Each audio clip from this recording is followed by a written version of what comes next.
aware of a tremendous amount of adversity that was taking place beginning with the internet. So what has always been the oldest trick in the book, which is to use people as informants, gain cooperation from certain people in exchange for lenient sentences, that kind of grew and evolved and morphed into something deeper and something more serious. They were finding regular civilians who did not have any police involvement and extorting them to kind of associate themselves with groups of people or characters that they found seedy, so that they could gain more information. So they were no longer saying to people, okay, well, you have a felony sentence on your hands, but if you XYZ, we'll give you 5 years instead of 10. Now they're looking at people like myself, mothers and business people, and saying, if you don't, ... And that's a completely different set of circumstances that I feel needs more attention. This became my situation in 2015, shortly after ending my career in healthcare or putting it on pause. I was working for 6-7 years at Northwestern Hospital and Loyola hospitals. I was working in multiple private practices, and then I was also managing an eye doctor clinic and an optical practice, doing everything from management of day-to-day to optical buying. Following that career, while I was still working as an eye doctor manager, I got a job doing bottle service in the downtown Chicago area. And following one of the nights of working bottle service, I went out for a drink with a friend. It was my probably third time total ever to step foot into a club in my life, maybe second. So I get there, and literally, in a matter of hours, I was back home, and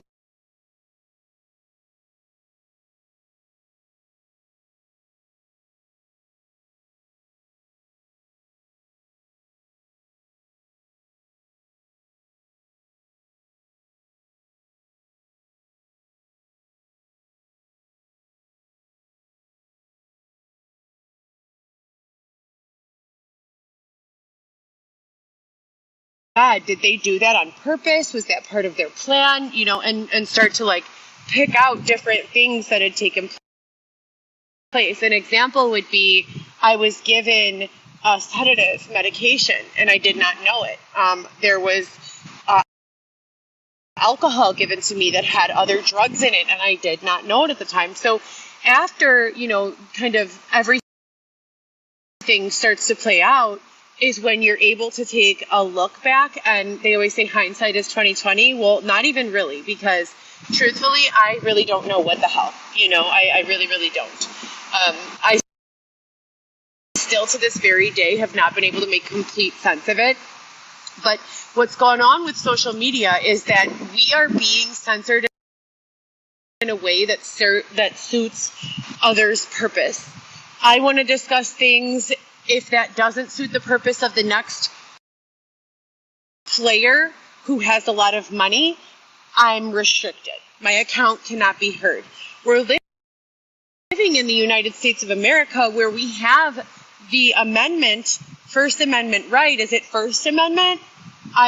History is not my strong point. It's not my major, and I don't really know much about it. My background is in business management with a focus on healthcare administration, but we do have the right to free speech. And in having that right, discuss V law, which is one of my trademarks, VLAW, which also happens to be an acronym for my children's first names. And when we're governing the virtual space, we have to evolve into a place where we can correct and effectively navigate these things and then say, no, we're not going to accept this. I just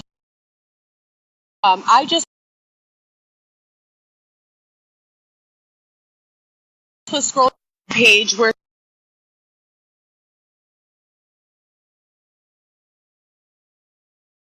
someone was impersonating a police officer in a full uniform with a police, what's that thing called? Bulletproof vest. Where are we living where this type of behavior is accepted? And how do we control this type of behavior in the virtual space as well as the space that it's rolling into, which is our natural life. We have brick and mortar business owners who are being affected because we have e-commerce that's taking place online. We have con artists who are, going above and beyond to impersonate, some sort of successful business or business owner, when in actuality they have nothing.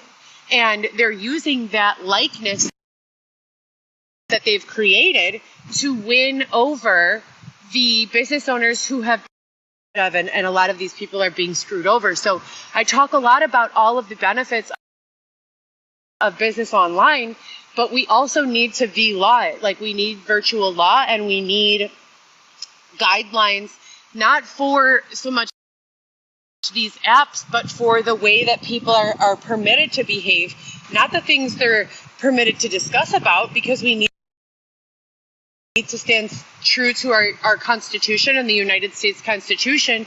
People could talk about whatever they want, but if there is something going on that there's intention surrounding the behavior to behave in a way that's malicious or intrusive or unlawful, then that needs to also be taken, into account, and something needs to be done to prevent it.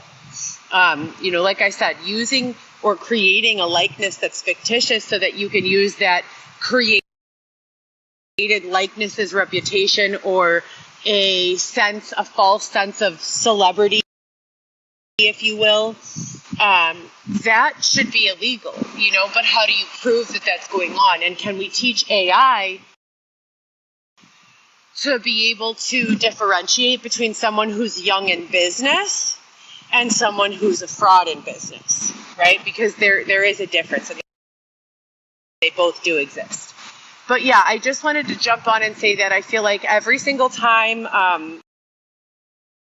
I have more ideas that I want to share, I have the opportunity to share them. And if 10 out of 400 people listening have something valid and legitimate to offer the conversation, I feel like that's a win.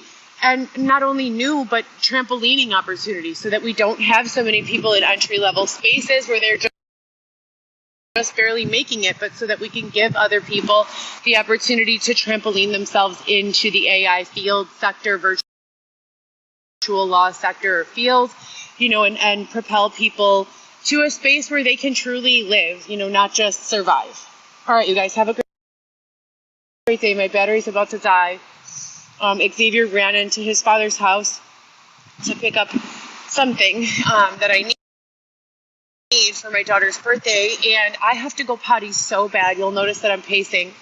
Xavier has been fantastic at being incredibly rude for the last 3 days, so he knows that I have to go potty, and he's literally taking his time. He said he was going to meet his father in the entryway of his home, and then come right back out, and it's been literally 30 minutes, and he has no phone right now, so I can't even call him. This is an ongoing, if you guys have been watching, it's truly not for entertainment purposes. There's nothing funny about making someone hold their urine for 30 to 40 minutes. There's nothing funny about being misleading or deceiving, and for the last, since I met him, this has been kind of the every 6-month pattern. So I'm praying that we come out of it soon. There's nothing mental health about this. I would say it's more AI or influence kind of is the bigger factor in these types of behaviors. When we discuss mental health, there is no diagnosis that says, oh, if you are an advocate, please continue to advocate for me. Thank you so much and have a great day.